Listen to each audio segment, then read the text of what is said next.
안녕하세요, 매니쌤입니다. 오늘은 부모님들께서 많이 관심을 갖고 계시는 글쓰기에 대해서 이야기를 나눠보도록 하겠습니다. 글쓰기가 왜 중요할까? 어머님들께서는 글쓰기가 왜 중요하다고 생각하시는지 궁금한데요. 일단 제가 생각했을 때는 당연히 이제 우리나라에서는 아무래도 이제 입시를 빼놓고 생각할 수가 없으니까 가장 첫 번째로는 이제 피부에 와닿는 이유가 입시 때문이라고 생각을 해요. 일단은 지금 평가가 전부 다 서술형, 논술형으로 바뀌고 있잖아요.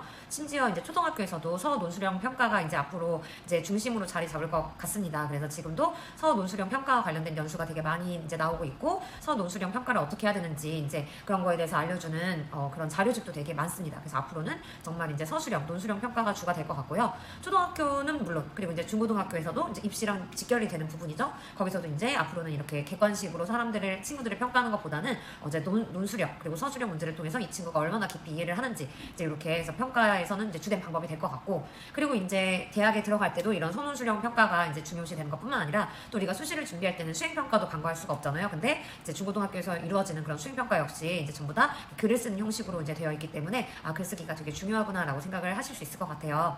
자, 그렇다면 그런 서논술형 평가라든지 아니면 우리 친구들이 수행평가, 이제 중고등학교에 가서 수행평가할 때 써야 되는 그런 글이라든지 아니면 이제 뭐 대학에 가서 레포트를 쓸 때라든지, 그리고 또 이제 우리가 더 만약에 공부를 열심히 하겠다 하면 이제 석사 박사에서는 이제 논문을 쓰게 될 텐데, 이런 데서 요구하는 글의 그런 성격이 어떤지를 알아야 그 성격에 맞는 글쓰기 연습을 할 수 있겠죠.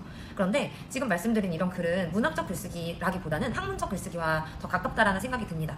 즉, 이런 게 있는데 너는 이거에 대해서 얼마나 알고 있는지 한번 네가 아는 거를 설명해봐. 그리고 또는 이런 게 있는데 너가 이해한 내용을 바탕으로 이것에 대한 너의 의견을 적어봐. 또는 너는 어떤 문제에 관심을 갖고 있니? 네가 관심 있는 문제를 얘기하고 왜 그 문제에 관심을 가졌는지 설명을 하고, 그 문제를 해결하기 위한 너만의 연구 방법을 찾고, 그 연구 방법을 이제 우리에게 설득시켜봐. 그리고 너의 연구가 이 문제를 해결하는 데 효과적이라는 것을 우리에게 증명해봐. 약간 이런 류의 전부 다 글쓰기잖아요. 그렇다면 이것은 이제 문학적인 글쓰기라기보다는 뭔가 체계화돼서 구조를 갖춰가지고 이렇게 촘촘하게 짜여진 그런 계획성 있는 글쓰기에 가깝다라는 생각이 듭니다.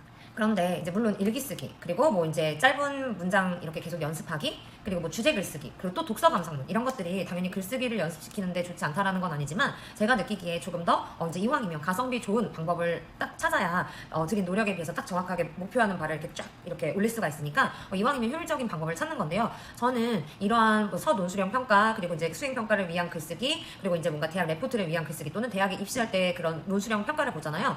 이제 그런 에세이 쓰기, 이런 거를 준비를 하기 위해서는 뭔가 일기 쓰기 또는 주제 글쓰기, 이런 것들은 살짝 문학적인 느낌이라는 생각이 들어서 그런 것보다는 저는 다른 방법을 좀 추천드리고 싶습니다.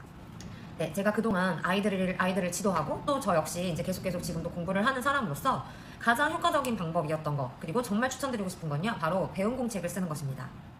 네, 배운 공책을 쓰면 이제 친구들이 수업을 듣잖아요. 그럼 사실 수업을 들으면 엄청난 인풋이 막 쌓인단 말이에요. 근데 이 인풋이 내 머릿속에는 있어요. 그리고 이 머릿속에 있는 내용을 바탕으로 문제를 풀잖아요. 근데 문제를 또 맞아요. 그러면 내가 이 내용을 다 안다고 생각을 하는데요. 막상 친구한테 너 그 내용에 대해서 한번 설명해 볼래? 이렇게 되면 말을 막 왔다 갔다 두서없이 얘기하는 경우가 있고 막 막히는 경우가 있어요. 근데 사실 제가 느끼기에는 만약에 내가 뭔가를 아는데 그거를 남한테 제대로 설명을 명쾌하게 하지 못한다, 남들이 아주 찰떡같이 이해할 수 있도록 그거를 설명하지 못한다면 그건 아는 게 아니라고 생각이 들거든요. 그리고 이제 요새는 이제 단순히 이제 문제를 풀어서 이걸 너 알아 몰라 이제 이런 걸 묻는 게 아니라 네가 머릿속에 이해한 내용을 바탕으로 그걸 바탕으로 뭔가 정말 실질적인 문제 해결을 해봐. 그리고 또는 그거에 대해서 정말 아는지 네가 설명해봐. 약간 이런 식으로 가기 때문에 이제 그런 거를 연습을 해줘야 된다고 생각을 해요. 그런데 그런 연습을 하는 방법으로 정말 추천을 드리는 게 배운 공책이거든요.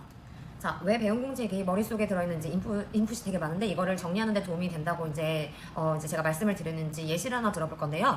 지금 제가 1학년을 가르치고 있기 때문에 이제 1학년에 관해서 이제 말씀을 드리겠습니다. 자, 1학년은 지금 흉내내는 말에 대해서 배우고 있어요. 그러면 친구들이 수업 시간에 배운 내용은 되게 많아서 머릿속에 막 있어요. 그리고 선생님이 수업 시간에 질문하는 거에 대해서도 대답도 할 수 있고, 그리고 나서 이제 교과서 문제도 풀 수 있기 때문에 자신들이 흉내내는 말을 알고 있다고 아마 생각을 할 거예요. 자, 그런데 흉내내는 말이 뭔지 설명해봐라고 하면 아이들이 분명히 이 얘기했다 저 얘기했다 뭔가 체계가 없이 막 얘기를 하게 될 거예요. 그러면 흉내내는 말에 대해서 처음 아무것도 모르는 사람 입장에서는 그 얘기를 들었을 때 무슨 말인지 알 수가 없어요. 그런데 이제 배운 공책을 만약에 써야 된다라고 생각을 하면 그 머릿속에 있는 내용을 어떻게 이거를 어떤 내용을 먼저 여기 위에다 넣고 어떤 내용은 그 밑에다 넣고 또 어떤 내용은 빼고 어떤 내용은 조금 더 내가 보충해서 이거를 이렇게 얘기해야 사람들이 잘 이해할 수 있을까, 어떻게 이 내용을 내가 아는 거를 잘 전달할 수 있을까를 생각을 하게 되겠죠. 그러면 예를 들어서 맨 처음에 나와야 될 내용은 뭐겠어요? 당연히 주제.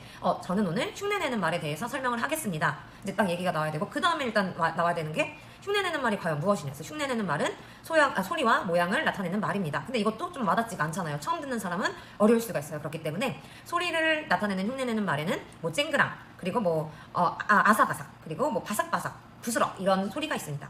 그리고 모양을 흉내내는 말에는 동글동글, 꿈틀꿈틀 이런 말이 있습니다. 그러면 사람들이 여기까지 봤을 때 아 오늘은 이게 흉내내는 말을 얘가 지금 얘기를 하고 있는데 흉내내는 말은 아 이런 거구나. 근데 이게 잘 와닿지가 않네. 아 근데 소리를 나타내는 흉내내는 말은 이거고 모양을 나타내는 흉내내는 말은 이런 거구나. 아 그러면 흉내내는 말이 이거구나 라고 감을 잡을 수가 있겠죠. 그런데 또 사람들이 궁금증을 가질 수 있을 거잖아요.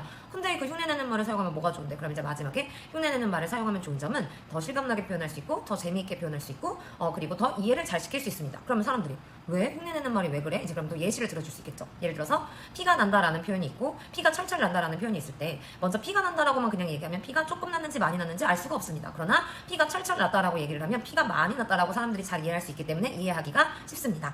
그리고 아기가 그냥 걸어갑니다 라고 하는 것보다는 아기가 아장아장 걸어갑니다 라고 했을 때 뭔가 그 아기가 걸어가는 그 모습이 조금 더 머릿속에 선명하게 그려지면서 이제 실감나게 표현을 할 수가 있다. 이제 이렇게 설명을 할 수가 있을 것 같아요. 그리고 방귀를 꼈습니다. 이거보다는 방귀를 꼈습니다 라고 하면 조금 더 표현이 재밌어집니다. 따라서 흉내내는 말을 사용하면 이런 점이 좋습니다 라고 이렇게 얘기를 하면 아 그래서 흉내내는 말을 이제 사용하면 좋은 거구나 라고 이제 사람들이 이해할 수 있겠죠. 그리고 우리 친구들 역시 그냥 수업 시간에 막 이렇게 배웠던 내용을 이렇게 한번 정리를 하면 아 이렇게 되는 거구나 라고 딱 머릿속에 이게 체계화가 됩니다.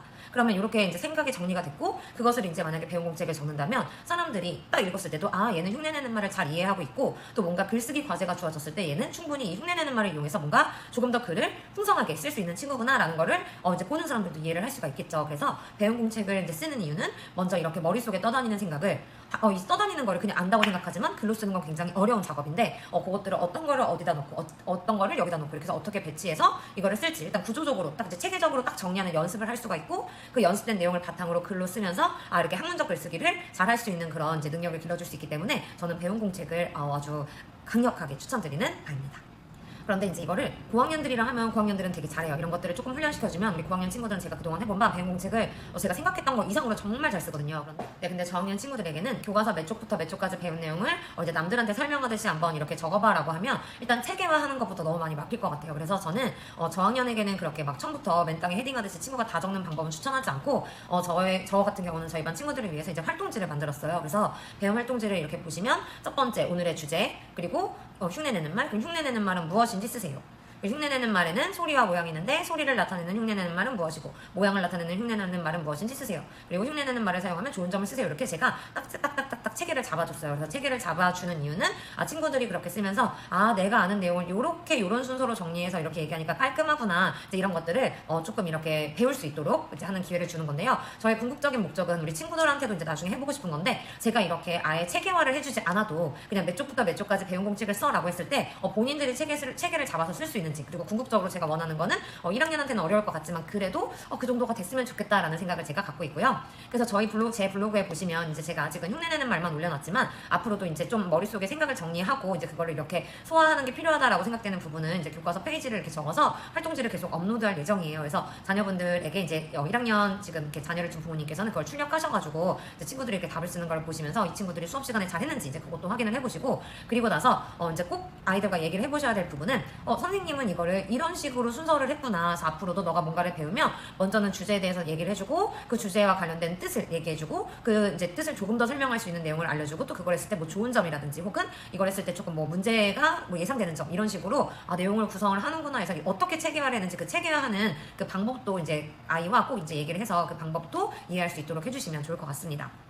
그리고 이제 흔히 어떤 사람들을 보면서 이렇게 말을 잘한다, 발표를 잘한다라고 얘기를 하는데요. 제가 생각할 때는 그 사람들이 말과 발표를 잘하는 게 아니라 먼저 생각을 잘하는 사람이라고 생각이 들어요. 그래서 그런 사람들은 이미 머릿속에 자기가 아는 내용이 착착착착 정리가 잘 되어 있는 거고 또 제가 아마도 느끼기엔 그 사람들이 먼저 발표를 하기 전에 한번 글로 원고를 적어보지 않았을까 생각이 듭니다. 그래서 자기가 머릿속에 있던 거를 글로써 한번 체계화를 시켰고 그렇게 하면서 이미 머릿속에 생각이 그냥 착착착착 정리가 되어 있기 때문에 그 착착착착 정리된 생각을 그냥 말로 하면 되니까 다른 사람이 이렇게 얘기를 들었을 때는 와, 저 사람 되게 쉽게 설명 잘한다. 저 사람 되게 명쾌하다. 저 사람 말을 되게 잘한다 라고 느끼지 않나 생각이 들어요. 그래서 이렇게 생각을 정리하는 내용, 생각을 정리하는 방법 그리고 이제 이 생각의 정리를 한 것 통해서 배운 공책을 쓰는 것은 자연히 친구들의 그런 발표 능력을 높이는 데도 이제 연결이 되기 때문에 배운 공책을 썼으면 그 배운 공책을 한번 이렇게 그 순서에 따라서 외워서 이렇게 남한테 직접 설명하듯이 발표를 해보는 연습을 시키는 것도 되게 좋을 것 같습니다. 그래서 저는 이제 저희 반 친구들과 발표 연습도 하고 있는데요. 이 배운 공책을 쓴 내용을 머릿속에 잘 이해를 해서 그냥 외우려고 하기보다는 이랬으니까 설명을 했으니까 했으니까 이거에 대해서 조금 더 부연 설명을 해야 되고,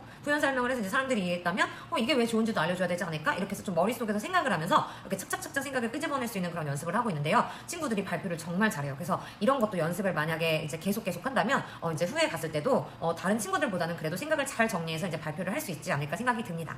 자, 그리고 이제 뭐 저학년이야 이제 제가 이렇게 체계화를 해주고 이제 거기에 대해서 이제 답을 적지만, 이제 고학년 친구들 같은 경우는 배운 공책을 쓸 때 일단 친구들이 이제 제가 말을 해요. 학교에서 배운 내용, 교과서를 보면서 뭔가 너가 이렇게 순서를 좀 정해서 제일 먼저 와야 되는 내용, 그 다음에 와야 되는 내용을 구성해서 그렇게 맞게 한번 이제 써봐. 그리고 배운 공책을 쓸 때는 다른 사람한테 설명하듯이 써봐. 이거를 이해를 시킨다라고 써봐. 이제 이렇게 이제 얘기를 줘요. 근데 사실 이 부분에 대해서 이제 친구들이 처음에는 잘 그 방향을 못 잡거든요. 그리고 저도 처음에는 방향을 못 잡았었어요. 근데 제가 이거를 딱 깨닫게 되는 계기가 있었습니다. 제가 처음 대학에 입학했을 때예요. 그래서 이제 처음 대학은 이제 시험을 보는데 고등학교 때랑은 엄청 다른 유형의 시험이잖아요. 일단은 문제가 한 문제가 있으면 거의 뭐 한 페이지 또는 그 뒷페이지까지 이어가지고 이제 답을 다 채워야 되는 그런 문제인데, 저는 이제 그거를 한 번도 경험을 해본 적이 없었으니까 그 전까지는. 그래서 그걸 몰랐던 거예요. 그래서 제가 수업을 진짜 대학교 때 그 수업을 열심히 들었고, 그리고 전 내용을 다 안다고 생각을 했고, 그 문제의 답도 되게 잘 적었다라고 생각을 했고 되게 자신이 있었어요. 그런데 학점을 딱 받았는데 10불이 나온 거예요. 그래서 제가 너무 충격이잖아요. 그래서 제 교수님께 그 이의 신청 메일을 드렸어요. 그래서 저는 이렇게 했는데 10불이 나왔다, 좀 이해가 안 된다 그랬더니 교수님께서 제 답안지를 다시 읽어보신 다음에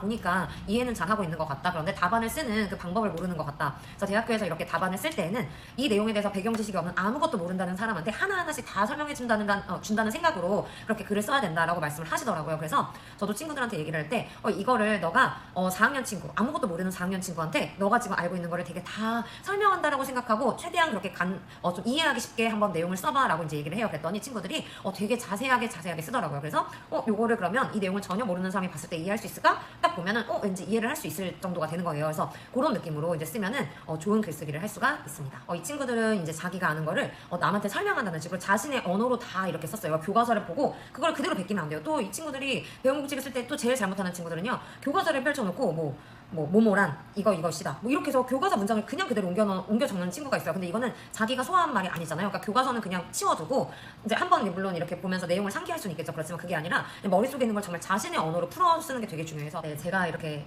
말하기의 중요성, 생각의 체계를 이야기하면서 지금 저 자체가 이렇게 두서없이 얘기하는 것 같은데, 자, 정리를 하면 일단 첫 번째로 글쓰기에 지금 되게 많이 관심을 갖고 계시는데, 그 글쓰기를 제대로 활용을 하려면 문학적인 글쓰기는 그렇게 많이 활용할 기회가 많지는 않고, 즉 학문적 글쓰기를 많이 쓰게 될 것이다. 그렇다면 우리는 학문적 글쓰기를 잘할 수 있는 방향으로 글쓰기를 연습을 하는 것이 보다 효율적이다. 그런데 학문적 글쓰기라는 것은 결과적으로 네가 아는 걸 얼만큼 이해해서 설명해봐.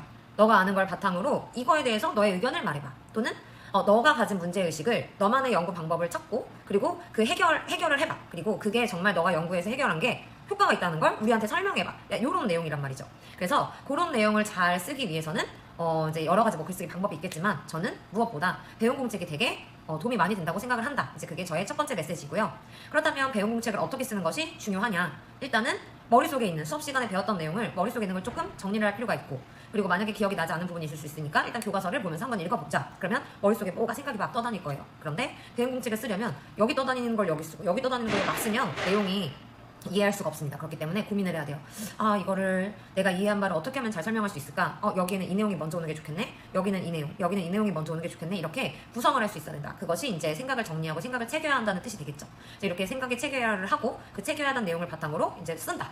근데 쓸 때는 어떻게 쓰느냐? 이거를 아무것도 모르는 사람이 내 글만 보고도 이해할 수 있다. 이해를 나는 시키겠다라는 마음으로 그거를 써야지 내용이 이제 충분해진다라는 얘기고, 그 다음에 이제는 이렇게 글을 썼으면 여기서 이 글을 바탕으로 말하기 연습을 하면 발표 연습에 굉장히 도움이 된다. 그래서 이렇게 배운 공책에 썼던 내용을 직접 말로써 이렇게 설명하는, 발표하는 연습을 해봐라. 그러면 이제 세 가지가 되는 건데, 첫 번째로는 배운 내용이 잘 이해가 된다. 진짜 내 것처럼 소화가 된다. 두 번째는 배운 내용을 글로 쓰면서 글쓰기 실력이 늘어난다.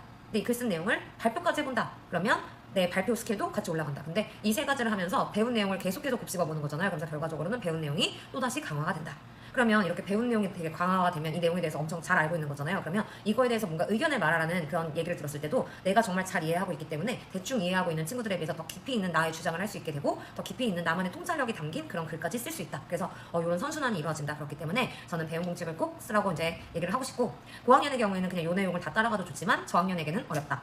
그래서 정리용으로 블로그에 이렇게 만들어놨는데, 그거를 단순히 선생님이 이렇게 문제를 내준 거에 답을 쓰는 거에 만족하지 말고, 선생님은 어떻게 이 내용을 체계화했는지 그 체계화한 흐름에 조금 집중을 해서, 아, 다음부터 내가 이 선생님의 도움이 없이 나 혼자 만약에 글을 처음부터 끝까지 써야 된다면 나도 이렇게 써야겠구나, 거기서 그런 힌트를 얻어라. 그래서 궁극적으로는 선생님의 도움이 없이도 스스로 그냥 배운 내용을 체계화해서 잘 정리할 수 있게 하라. 이제 이것이 저의 그런 핵심 메시지가 되겠습니다. 네, 다음 시간에는 제가 일기쓰기에 대해서 이제 이야기를 할 건데요. 일기쓰기 역시 뭐 글쓰기 실력도 당연히 늘겠지만, 제가 생각하기엔 일기쓰기의 목적은 글 실력보다는 또 다른 거를 이렇게 올리는데 더 좋은 목적이 있다고 생각하고 더 큰 효과가 있다고 생각을 하거든요. 그렇다면 이제 일기는 어떻게 써야지 최대한 그 효과를 이렇게 높일 수 있을지, 그 부분에 대해서 영상을 만들어서 올려드리겠습니다.